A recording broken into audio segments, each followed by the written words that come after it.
firman Tuhan. Allah Bapa di dalam surga, Tuhan Yesus Kristus, Juru Selamat kami yang hidup, yang sungguh luar biasa, kebaikan-Mu dan kemurahan hati-Mu ya Bapa, yang kami rasakan di malam hari ini Tuhan. Terima kasih Tuhan Yesus. Karena itu kita menjaga agar mereka sehat dulu semuanya ya, baru kita bisa kembali lagi bersama-sama melaksanakan hari ini. Bapak Ibu yang diberkati oleh Tuhan Yesus, perintah Tuhan di dalam Alkitab itu harus dilakukan. Kamu bilang ya harus, tapi begitu dikasih tahu satu, nah sudah mulai pilih-pilih ya kan. Nah, memang firman Tuhan bisa yang menerimanya. Nah, Bapak Ibu yang sangat diberkati oleh Tuhan Yesus, ini membuat kita nanti akan mengerti ketika kita membaca Alkitab itu, kata orang firman Tuhan itu bertentangan, tidak mempersalahkan firman Tuhan, tapi dengan cara yang salah. Salah juga itu namanya. Nah, kita tidak mau salah dan kita mau benar, karena kita sudah dibenarkan. Amin. Kita adalah orang-orang benar karena dibenarkan oleh darah Yesus Kristus melalui iman kita, dan orang-orang yang satu satu kesepakatan atau satu keluarga atau satu lingkungan dengan kita, dan itu juga menarik perhatian kita. Nah, terutama yang harus menarik perhatian kita adalah apa? Firman Tuhan. Amin. Nah, bagaimana caranya? Karena begitu banyak orang di dunia ini yang tidak terlalu tertarik dengan firman Tuhan, sehingga apa yang diinginkan oleh Allah tidak terjadi dalam kehidupan manusia itu, ya kan? Padahal Allah menghendaki supaya semua orang diselamatkan dan memperoleh pengetahuan akan kebenaran. Nah, karena itu pada malam hari ini saya mengajak kita untuk melihat bagaimana kita memulai dulu ya pembelajaran kita untuk memilah. Bukan kita yang mengoreksi Alkitab. Alkitab itu sudah benar dari Kejadian sampai Wahyu. Tinggal kita hanya menemukan apa yang dikatakan oleh Tuhan Allah kepada siapa, dan apa yang dikatakan Tuhan Allah mengenai kita, ya, dan apa yang Tuhan Allah katakan, itulah yang membuat orang banyak kebingungan, ya kan? Mengikuti Yesus yang mana? Kalau Anda mengikuti Yesus, ketika Yesus ada di bumi ini, terlalu banyak Anda tidak pernah melakukan apa yang dilakukan Yesus, dan Anda tidak mengikutinya, ya kan?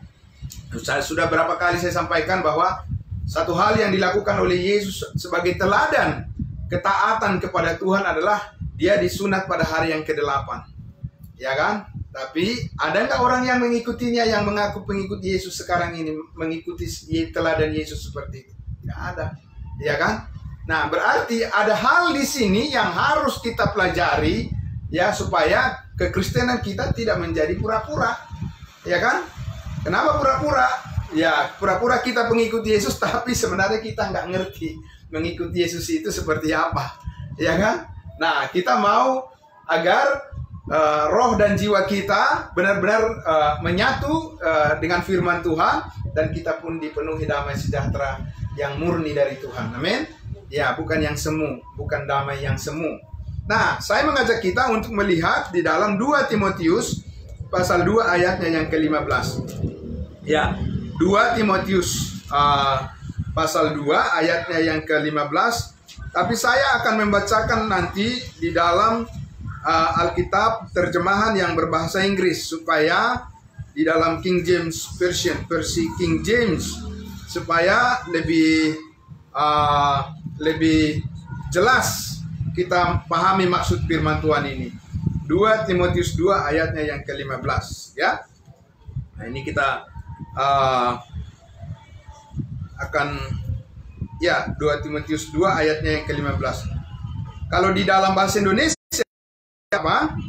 Usahakanlah supaya engkau layak di hadapan Allah sebagai seorang pekerja yang tidak usah malu, yang berterus terang memberitakan perkataan kebenaran itu. Ya, sebenarnya hampir tidak ada. Usahakanlah Nah, lalu apa yang dikatakan ya? Jadi Bapak Ibu Saudara, yang didengar oleh umat Kristen itu bukan sesuatu yang tidak baik, tapi tidak tepat. Ibu, tapi kalau dalam bahasa Inggris dikatakan belajarlah. Itu yang dikatakan, bukan usahakanlah, tapi belajar. Amin. Tidak ada yang salah dengan usaha. Tapi bukan itu yang dikatakan masalahnya. Bukan itu yang dikatakan Alkitab. Kita mau apa yang dikatakan Alkitab. Kita tahu, Paulus kan bilang, sesudah aku menguasai tubuhku semuanya, mengendalikannya, ya, supaya ketika aku memberitakan Injil, jangan aku sendiri ditolak, kata Paulus. Ditolak bagaimana? Ditolak masuk surga? Bukan.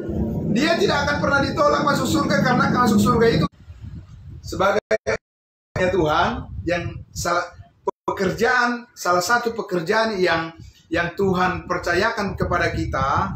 Nah, ini bukan pekerjaan di kantor atau pekerjaan proyek maksudnya. Pekerjaan rohani yang Tuhan ingin kita lakukan adalah apa? Belajar. Belajar kebenaran firman. Bagaimana caranya belajar? Di situ dikatakan di ayatnya yang ke-15 tadi, dikatakan, di dalam bahasa Inggris saya selesaikan dulu ya. Study to show thyself approved unto God, a workman that needed not to be ashamed, rightly dividing the word of truth. Jadi belajarlah memperhadapkan dirimu berkenan kepada Allah sebagai firman kebenaran ini dengan tepat. Supaya tidak terjadi seperti saya katakan di pembukaan khotbah tadi, pembukaan pelajaran ini. Tanya, apakah semua firman Tuhan harus kita lakukan? Ya, umat Kristen mengatakan, ya, semuanya. Apakah semua perintah Tuhan harus kita turuti? Ya, semuanya. Oke. Tuhan katakan apa? Jual hartamu, bagikanlah kepada orang miskin. Kita harus lakukan itu, diam semuanya. Astaga, kenapa diam? Ya kan? Karena itu tidak bisa dilakukan. Itu tidak mau melakukannya. Iya, itu perintah pada siapa? Ya kan? Iya, untuk siapa dan kapan disampaikan pada siapa? Jadi kalau tidak dibagi dengan tepat, jangan banyak itu deh. Ya kan? Coba, ya harus dengaran dulu firman Tuhan. Amin. Iya, jadi harus dibagi dengan tepat. Sehingga ya kita bisa memahami, oh iya, jangan sampai kita berpikir, kalau misalnya dikatakan begini, harus kita lakukan, itu yang membuat drop otaknya manusia itu. Ya kan, karena apa? Ya, bagaimana, satu pun nggak ada yang bisa dilakukan. Karena apa? Udah masuk semuanya ke otaknya dan tidak ada satupun pilihan yang bisa dilakukan. Salah tentang cara Tuhan untuk kita umatnya saat ini tidak seperti itu berpikirnya, ya. Berpikirnya adalah harus dibagi dengan tepat, ya kan? Saya kira juga di dunia ini semua begitu, ya kan? Mana mungkin bangsa Amerika melakukan perintah-perintah oleh pemerintah. Aduh, tidak tahu bagian-bagian yang mana yang diperuntukkan kepada siapa. Itulah makanya kadang-kadang kekristenan itu kerinduan untuk belajar firman itu nggak begitu tertarik lah. Karena apa? Nggak ada sesuatu yang khusus istimewa di situ. Dia kan ngomong doang. Karena apa? Dia buat perintah yang tidak bisa kita lakukan. Kan begitu kan? Nah, jadi sekarang kita lihat di sini bahwa harus dibagi dengan tepat. Contohnya bagaimana kita melihatnya, Bapak Ibu Saudara? Saya mengajak kita dulu untuk melihat Lukas 9. Nah, di Lukas 9 ini, Bapak Ibu Saudara yang diberkati Tuhan Yesus, saya ingin mengajak kita untuk melihat lagi dengan jelas bahwa anggapan orang bahwa apa yang diberitakan, apa yang dipercayai oleh Petrus itu sama dengan yang dipercayai oleh kita sekarang ini. Atau apa yang diajarkan oleh Petrus sama dengan yang diajarkan oleh Paulus. Ya, kita melihat benar nggak sama, ya kan? Coba kita lihat tentang apa? Tentang mengenai kematian Yesus Kristus. Ya, berita tentang kabar baik tentang kematian Yesus Kristus. Ya, oke, kita lihat di situ Di ayatnya yang 43, judul perikopnya di situ apa? Pemberitahuan tentang penderitaan Yesus. Ini berarti Yesus masih hidup kan? Tapi sudah diberitakan tentang penderitaannya. Kita sudah tahu kan penderitaannya kan untuk apa? Untuk menebus dosa manusia kan? Itu diberitahukan pada mereka. Ya kan? Nah, bagaimana respon mereka? Ayat 43b. Ketika semua orang itu masih heran karena segala yang diperbuatnya itu, Yesus berkata kepada murid-muridnya. Siapa ini murid-muridnya? Udah jelas Petrus, Yohanes ya, 12 ya.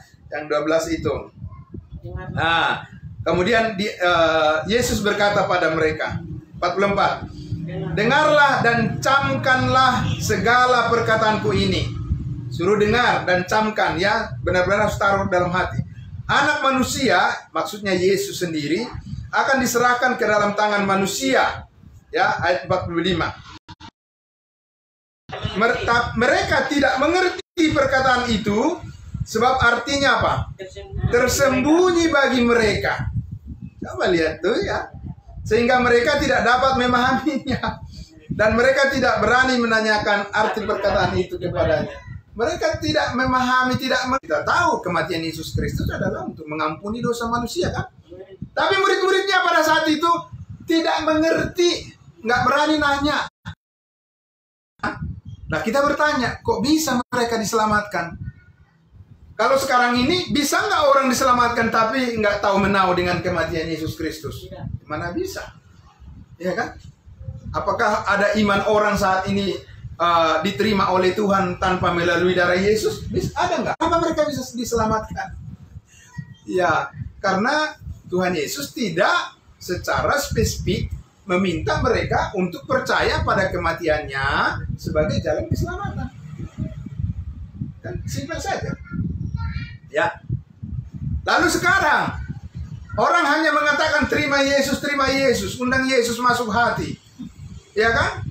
Apa bisa sekarang orang dikatakan percaya dan diselamatkan hanya mengatakan mari masuk dalam hatiku ya Yesus. Apa bisa begitu ya kan? Dengan nyanyi seperti itu bisa enggak?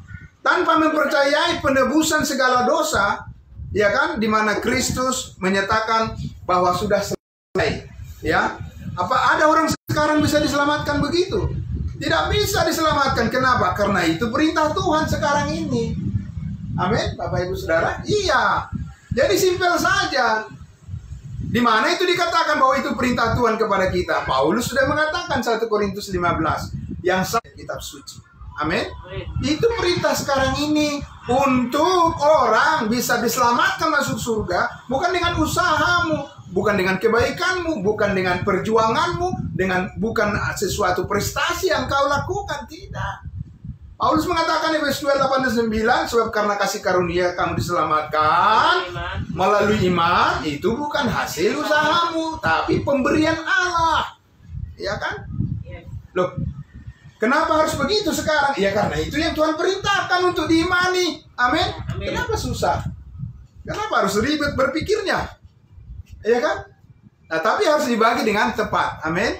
Yang mana untuk bangsa Israel dan yang mana untuk kita yang bukan bangsa Israel. Nah, kalau itu tidak dibagi, makanya dicampur aduk semuanya, ya kan? Ketika dicampur aduk, tidak tahu lagi yang mana yang benar dan mana yang tidak benar. Ya sudah, semua yang terjadi adalah kekacauan. Padahal Allah tidak menghendaki kekacauan, tapi damai sejahtera. Nah, Bapak Ibu yang diberkati oleh Tuhan Yesus, ya. Jadi itu yang pertama tadi kita lihat bahwa Petrus, Yohanes tidak percaya kepada penyaliban Yesus Kristus. Tapi mereka bisa menjadi murid, bahkan jadi rasul. Wow. Sekarang jadi anggota jemaat aja nggak diterima kalau tidak percaya Yesus mati hapus segala dosa kan. Jangankan jadi rasul. Ya, apa yang harus diimani tentang Yesus Kristus itu? Bukan hanya pengikut Yesus begitu aja.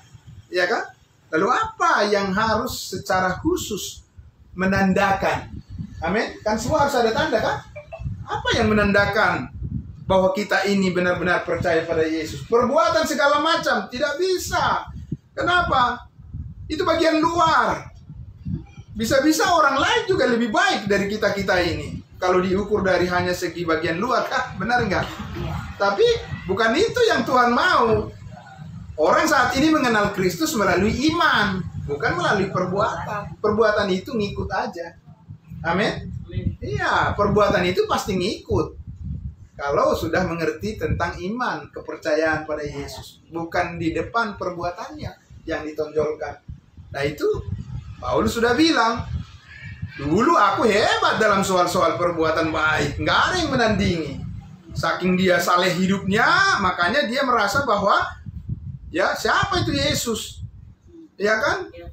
Apa Yesus itu lebih saleh dari hidup saya? Kan itu, kalau Saulus kan? Nah karena itu diburu pengikutnya. Di mana pengikutnya? Bagaimana salehnya mereka? Saya ingin tahu, kata Saulus kan, apa mereka lebih saleh dari hidup saya? Coba, itu kan. Jadi apa? Dia bukannya merendahkan hati di hadapan Tuhan, tapi dia memberontak kepada Tuhan dengan atas nama kesalehan. Ya kan? Atas nama ketaatan. Begitu kan? Itu aneh, ngeri kan? Bukannya dia menjadi mengasihi orang, tetapi malah membunuh para pengikut Yesus saat itu dengan mengatasnamakan kesalehan. Jadi dia berpikir bahwa membunuh itu adalah bagian dari kesalehan. Astaga, luar biasa. Ya, saudara-saudara. Iya kan? Nah, ya itu warisan. Nah, warisan ya. Nah, karena apa? Karena itulah maka Tuhan menangkap dia untuk bisa membuka mata rohaninya. Sudah berbeda. Ini ada suatu perbedaan. Dan kau yang paling memberontak kepada Tuhan akan kujadikan contoh ya bagi semua orang yang percaya berikutnya bahwa dosa sebesar apapun itu sudah selesai diampuni oleh Tuhan Yesus. Amin. Itu contohnya diambil dari kehidupan Saulus. Makanya semua orang bisa masuk surga. Hanya satu syaratnya, percaya kepada Yesus yang sudah mati mengampuni segala dosanya. Ya, bukan hanya percaya Yesus saja. Loh, maksudnya apa? Harus percaya kematiannya mengampuni segala dosamu, segala dosaku. Amin.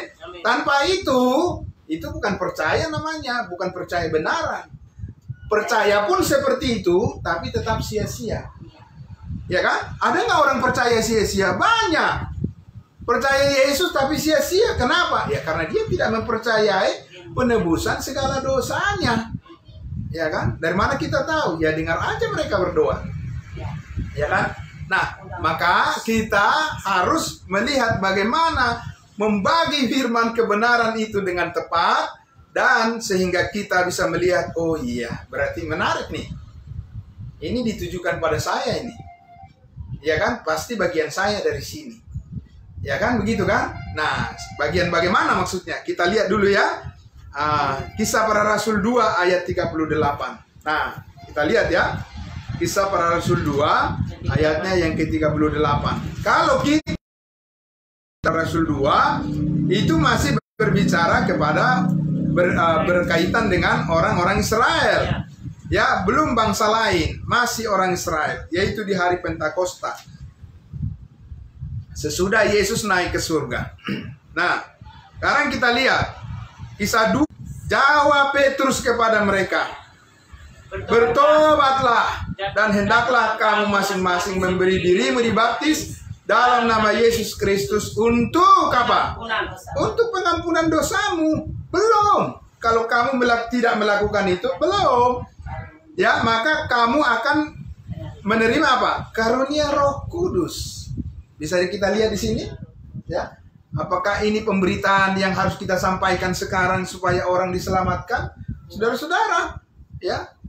Kita harus memahami bahwa pemberitaan di sini dikatakan bertobatlah. Nah, bertobat itu sudah di sini tekanannya sudah kepada apa? Suatu arah perbuatan. Nah, memang sekarang orang diselamatkan karena perbuatan, tidak bukan?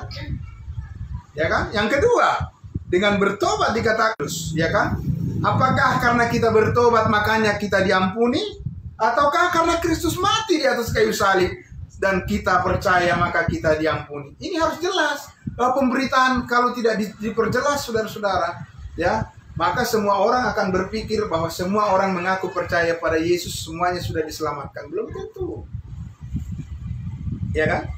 Karena itulah perlu kita memeriksa, recheck, ya kan? Apakah yang kita imani, apakah yang kita percaya itu adalah benar-benar, ya kan, sesuai dengan apa yang Tuhan kehendak. Amin.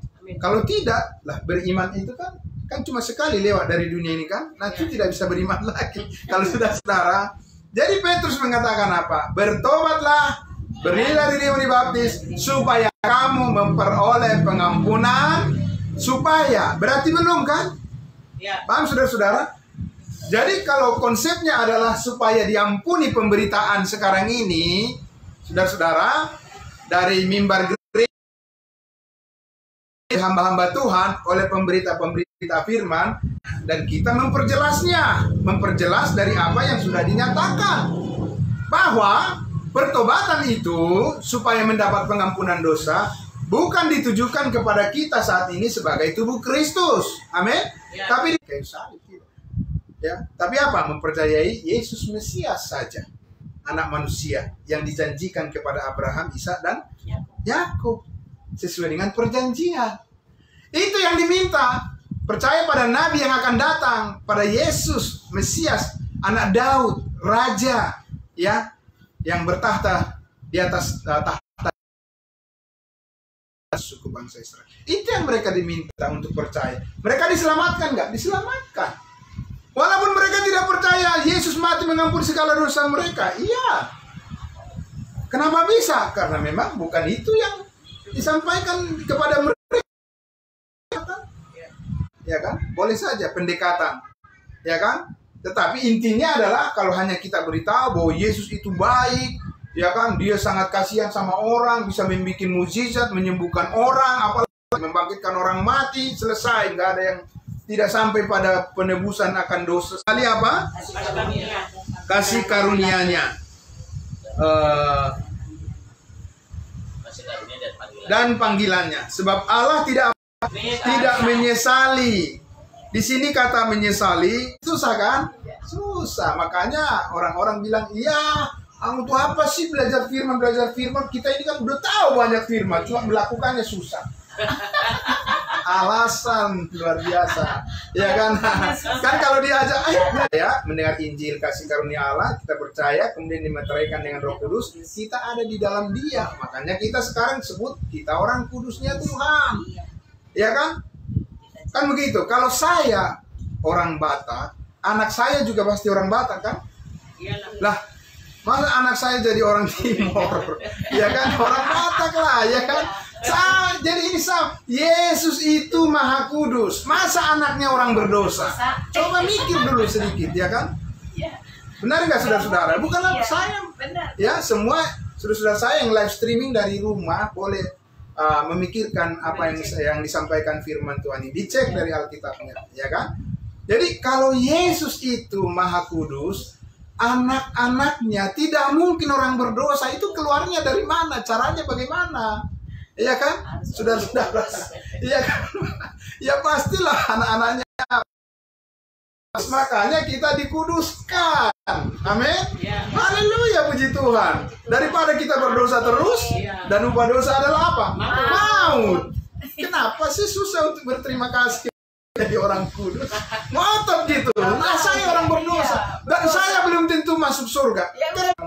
Roma pasal 3 ayat 21 dan 24, ini bacaan kita yang terakhir. Ya, Roma 3 ayat 21. Belum yang terakhir ya. Ya, ada satu lagi. Allah telah dinyatakan. Amin. Amin. Dulu kebenaran Allah dinyatakan dengan hukum Taurat. Dengan perbuatan. Amin. Dan itu tidak bisa disangkal. Dan itu tidak boleh dikatakan bahwa banyak orang yang bingung. Ya. Ada orang yang mengatakan, apa Pak Pendeta Charles mengajarkan bahwa dulu diselamatkan orang-orang Israel dengan iman ditambah dengan perbuatan? Saya tidak pernah mengajarkan itu. Alkitab mengatakan semua orang diselamatkan hanya oleh atau melalui apa? Iman. Tapi iman kepada apa? Ya, saya mau bilang kebenaran Allah telah dinyatakan, yaitu apa?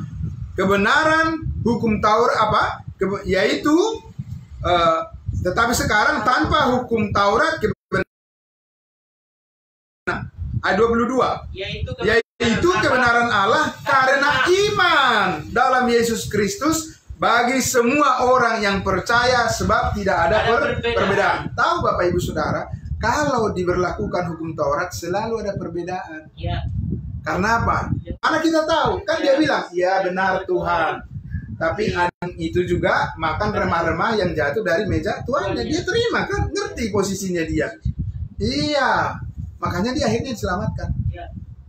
Lah, kenapa dia diselamatkan? Padahal bukan Yesus datang hanya untuk domba-domba yang hilang dari umat Israel. Karena perjanjian Allah kepada Abraham sekarang. Kenapa? Karena sekarang keselamatan tidak melalui Israel, tidak melalui keturunan Abraham, Ishak dan Yakub.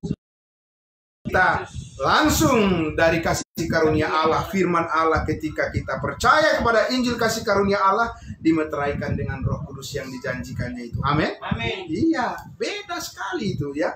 Nah, sehingga kita lihat di ayatnya yang ke-24. Dan dihukum. Ya. Kan begitu. Jadi ada syaratnya. Kalau ini tidak ada syaratnya, percaya saja. Amin. Ya. Karena diberikan dengan cuma-cuma. Ya. Nah, sekarang kita lihat ayatnya yang terakhir, Titus 3 ayat 5. Ini yang saya maksud. Ya. Poinnya di dalam kehidupan kita, dalam hati dan pikiran kita, ketika kita percaya, maka semuanya itu bukan atau perbuatan baik kita, ya. Kita percaya itu. Amin. Muliakan. Amin. Jadi kita harus tahu bagaimana cara mempermuliakan Tuhan saat ini adalah mempercayai kebenaran firman-Nya. Amin. Bukan soal apa yang kita lakukan. Sekali lagi, kalau Bapa dalam surga, terima kasih Tuhan.